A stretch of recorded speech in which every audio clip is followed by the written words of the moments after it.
very inefficient. I would not recommend that.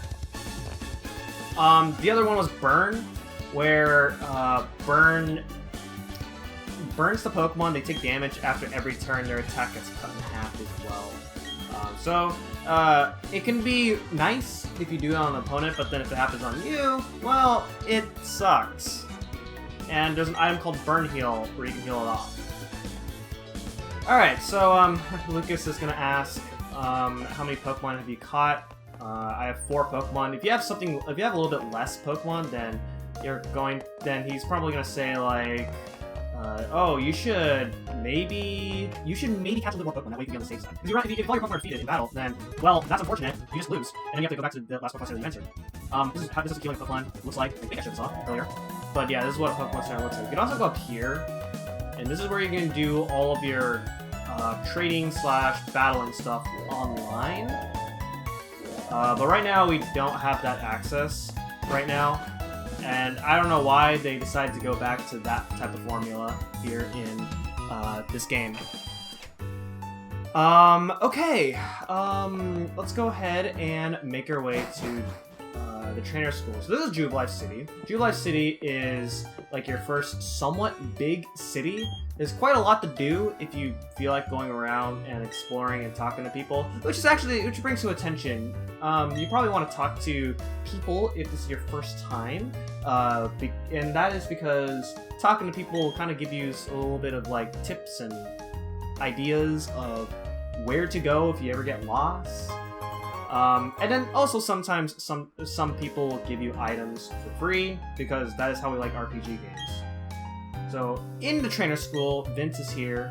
You go ahead and talk to Vince, give him the parcel, and there's 2 town maps in the parcel. So he gives us one of them. It is great. According to the town map, I guess Orbrick City is where I should be going next. There's a gym, so it'd be perfect for raising Pokemon I just caught. I'm on the road to becoming the greatest trainer of all time. I wish you good luck on becoming the world's greatest trainer of all time. It's just like every rival, man. Every rival wishes to become the greatest trainer. Except for Silver. Silver will be the greatest trainer. So this is a nice little overview of what the Sinnoh region, the region that we're in, looks like. So we'll be exploring through all of these areas, and I'm pretty excited. You know, this is a pretty big region. Although this region is full of mountains, and I'm not really a mountain guy, but I'm excited to be revisiting the Sinnoh region in general. I love the Sinnoh region. It has some of my favorite areas in all of Pokemon, that's for sure. Okay, this is optional, but you probably want to do this. But we're gonna go ahead and have a battle with these guys. Battling is the best way to learn. Can we get a battle list here? Yes, sure thing.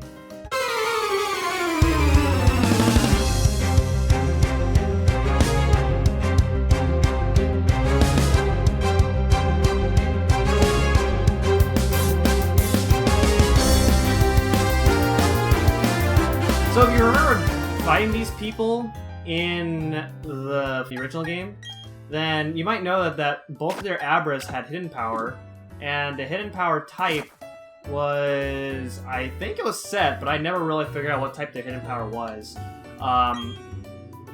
And now this time they kind of made the fight a little bit different, which threw me in for a loop the first time I played this, because I almost got destroyed the first time I did this fight. It was kind of surprising, to be honest.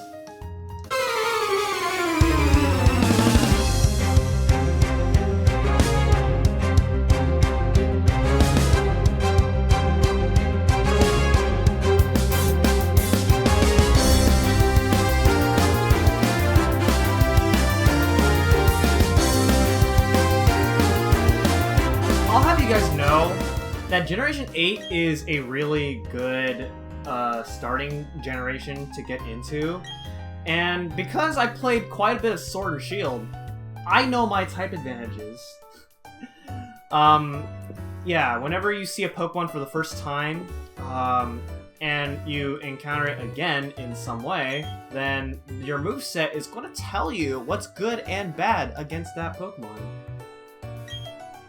Alright, so after defeating both these trainers, you will get TM10. TM10s! That's right! In this game, for... okay, this is another complaint that I have with this remake here. TMs are not infinite use. Yeah, if you remember from Generation VIII, Black and White, and onwards, TMs were infinite use. And now, this time, TMs are one use again. Why do they go back to that? What was wrong with TMs being infinite use? I like that. Conveniently, they make it up by giving you multiple TMs occasionally. But again, why? Why did you go back to that? Even then, like, to explain, TMs are these technical machines. They stand for technical machine. It's a free move to some Pokemon. Depending on the move, only certain Pokemon can learn that particular move that you're going to use the TM. And well, as soon as you use the TM, as soon as you successfully teach the move to the Pokemon, then the TM is gone, basically. It's one use only. In this game, some TMs that you get in this game, they give you they give you multiple quantities of the TM, which makes up for the fact that they changed back to that. But again, that I don't get it. Okay, anyway, the president of the Poketch company, the guy that we talked to earlier, was like, "You call yourself a trainer when you don't even have a Poketch?" And so now we have to go around and find 3 clowns to give us coupons for the Poketch. They're gonna give us a quiz. That guy is like, Pokemon gain levels by earning XP or something like that, which is yes. All right, here we go. Can a Pokemon hold an item? Yes. These questions are basically the same as before. Berries are eaten by Pokemon as necessary during battle. And these are some pretty basic trainer tips, pretty much, which are pretty common knowledge for the most part, like that you can pretty much learn on your own, without really having to know about that. Do moves of Pokemon all subtypes? Yes, you can figure that out. Again, these are things that you can figure out on your own without really needing something in the game to let you know that. And so we get coupons 1, 3, and 2. Kind of a little bit backwards, but yeah. Alright, so now we found all 3 coupons. Here we go. Alright, here we go. 1, 2, 3. Do you really need a Pokédex to count them? But there we go. And now we get a Pokemon Watch, or Poketch for short. Control it by using the touchscreen. There's not even a touchscreen on the Switch. Well, I mean, I imagine if you're playing this game on handheld mode, then you can use the touchscreen for it, but this is what it looks like right here. You can also close it, but you go ahead and have the full view here. As you can see, it gives you what time you're playing this game on, which in my case it's 4:16. And there's a bunch of other different features here, like this is a calculator. So we can go ahead and do 6,9 times 6,9, and it equals 4,761. Nice. Okay, next one. We got is my step count, I guess. So it counts up when we are moving around, and then you can actually clear it like this, and then my step count gets reset. Alright, and then the next thing here is this. This is like your Pokemon thing, your party Pokemon, I guess. It makes a sound if you touch these Pokemon, and that's it. Later on in the game, there will be more features with the Poketch. But for now, that is the basics of the Poketch. Oh, this Pokemon in my way! Your Pokemon is quite adorable. Here, try making it hold this Quick Claw. Alright! And with that, we get the Quick Claw. And the Quick Claw temporarily raises the speed of Pokemon, and then in this game, there's an effect with it that allows you to sometimes make the Pokemon go first. So I'm gonna give it to Danielle. And that's pretty much it. Oh, also, you can just close the thing if you don't want it in your way, which I'll be doing that quite a bit. That's it's actually interesting. That's one of the things I was actually pretty interested in seeing how they're gonna incorporate the Pokédex, considering this is on the Switch and not on the DS, where you have 2 screens to work with. So, pretty interesting. All right. Welcome to Route 203, and hello there, Vince. Tell me you got a little tougher. Me? Do you even have to ask? Of course I got tougher. Come on, let's battle it out. Alright! Our first rival fight in the game. If you played Platinum, this would be your second rival fight. Okay. This is my favorite rival battle theme in any Pokemon game ever. I love this theme.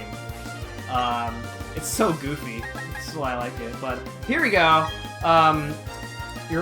Vince has 2 Pokemon. Starts off with Starly, level 7, normal flying type, with Tackle, Quick Attack, and Growl. Don't get cocky, kid. This isn't over yet. Who you're calling a kid? You're around the same age.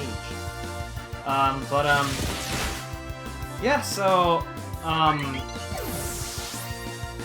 that's Starly right there. Not really much to talk about there. If you had an electric type of, or in my case, Shinx, I could have. If I was using Shinx to my team, I would have definitely used Shinx to destroy that Starly. Then finally we have the Star Pokemon. Now Vince will always have the Pokemon that is strong against you. In my case, since I have a Chimchar, Vince will have a Piplup. So if you have a Turtwig, Vince will have a Chimchar, level 9 fire type with Scratch and Leer. If you have a Chimchar, Vince will have Piplup, level 9 water type with Pound and Growl. And then if you have a Piplup, then Vince will have a Turtwig, level 9, with Tackle and Withdraw. Now, there's something really strange about this fight, and that is that at around Vince's level, these Pokemon should have their first signature move, which is Ember, Absorb, and Water Gun. I'm actually using Piplup in my practice file. It's not Bubble this time. But yeah, for some reason, Vince's Star Pokemon does not have those moves, which is, yeah, it's odd. Because you can't delete moves when you have less than 4 moves. I don't know if that's just a way of making the game easy on you, so that way you don't get destroyed early on in the game. But it's one of those little strange quirks. It happened in original Gen 4 as well. So yeah. Alright, so, I could just make this battle easier. I could just, go back to Starly, but I'm just gonna do Star versus Starter. I won't be doing this every single time, because if you do Star versus Starter, you're at a disadvantage. Because again, Vince will always have the Pokemon that you're weak against, so... Also, it's worth noting that your gender counterpart, Lucas/Dawn, depending on who you're playing as, will have the Star Pokemon that you're strong against. But the thing is you don't really battle with your counterpart in this game, so it doesn't really matter that much. That's the last time I'll ever lose. All right, I'm counting on it right there. I'll hold that up. I'll hold you to it. That's what I'm trying to say. My god. The first thing to do is take on the Orbrick Pokemon Gym. I'm gonna toughen up for that totally. I wish you good luck on that. I'm going to heal up now. Alright, we are back, and now we are off to Route 203. And you can avoid that trainer by going through the grass like this if you want. Oh, okay, so you might notice my movement is so weird in this game. And that's because the movement in this game is really strange. I think they intend you on using the D-pad, otherwise I would not be struggling this much at moving around freely like this, because you can just bonk on everything when you're using the analog. And it's strange. One of the weird things about this remake. I don't know.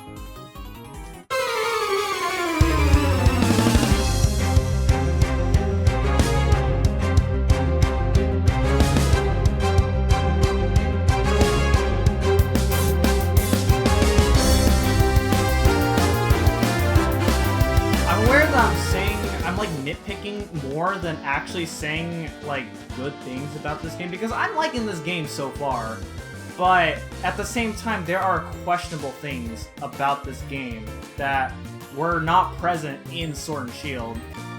So some Pokemon that you can find here in this route, you can find Abras and Zubat. Zubat only in the nighttime, though.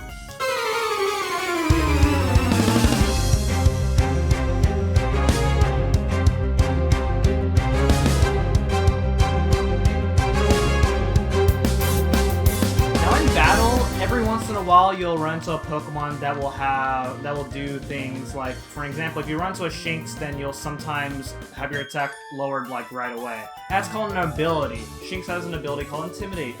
Every Pokemon comes with an ability, and every ability will have different things. I'm not gonna go over every ability because that would take way too long.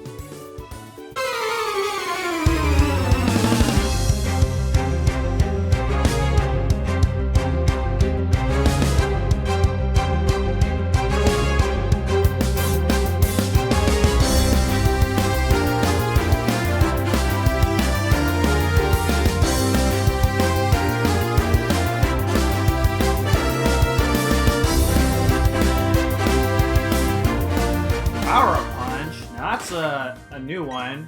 I imagine it's new because I haven't seen that move before. Gen 8 is still fairly recent to me because I haven't really went back into Sword and Shield since my LP of the game. So yeah. Ooh, you got a gym badge? Let's see what Pokemon you use to win your gym badge.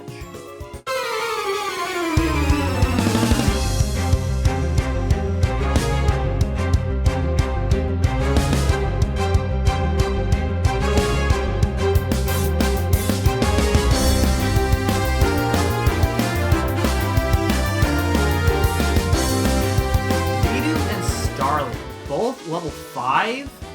I mean, I can't say I really approve of that team for the first gym. And if you haven't played the original game and you're coming into this playing this for the first time, then you'll, I won't say why. Alright, anyways, one more trainer before we head inside the little cave that we see over there.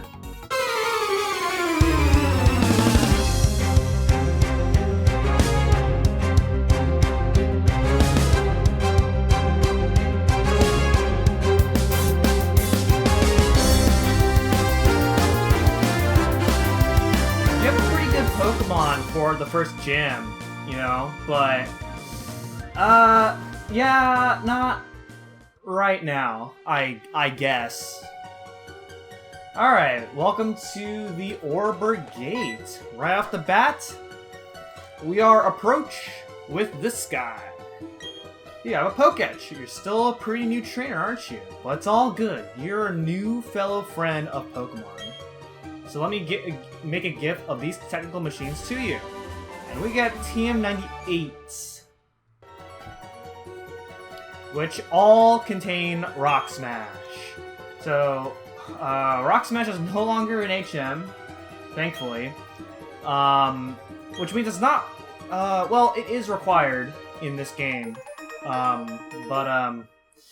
So, now we have a Hidden Moves app. This is new to this version here. So the way HMs work in this game is they are under an HM app in your Pokédex.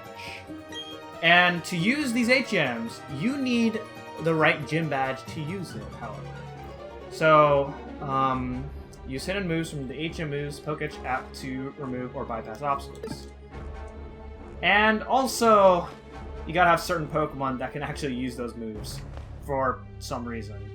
I don't know why, because, you know, Pokemon games did a very good job at removing HMs, you know, from Gen 7 and 8. And now they're bringing it back, but in a bit of a different twist. Which is nice, you know, you get to save movesets if you don't want to use these moves in battle, but it's kind of weird, in my opinion. That's all I could say for now. Okay, so in the Orbrick Gate, you can find Geodude as your new Pokemon. Aside from that, you can also find Zubat here, and that's pretty much it. And now we have some trainers to battle on the way here. We have campers. Whenever there's a camper, you're likely gonna find a picnicker in the same place as well. And they use mostly Pokemon that you can find in a cave.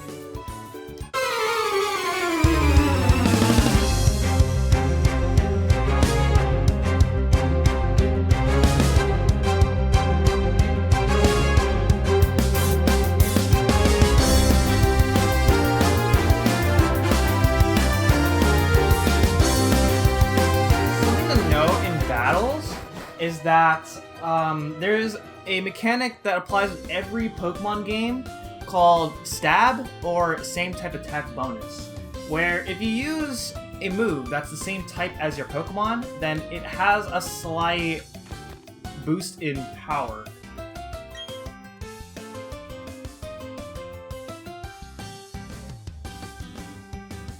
If you don't have a single gym badge, other trainers will look down on you like you're a total noob, right? Yeah, I'm a total noob, like, right now, because I have no badges. Alright, so this is Orbrick City. It's our first major city with a gym. And there it is. There's the gym. Except somebody's blocking the way. What's up? You finally got here. You're slow like always. Oh my god. Maybe I'm not slow. Maybe you're the one who's going a little bit too fast. The gym leader is long gone now. He said he had to go to Orbrick Mine. I got my badge already, so it's no big deal. But what? Alright. Okay, with that being said, we are here in Orbrick City, and now that is going to be it for this episode of Pokemon Brilliant Diamond and Shining Pearl. And next time, we're going to be exploring Orbrick City and possibly take on the first gym. So thank you guys so much for watching, and I will see you guys next time. Goodbye.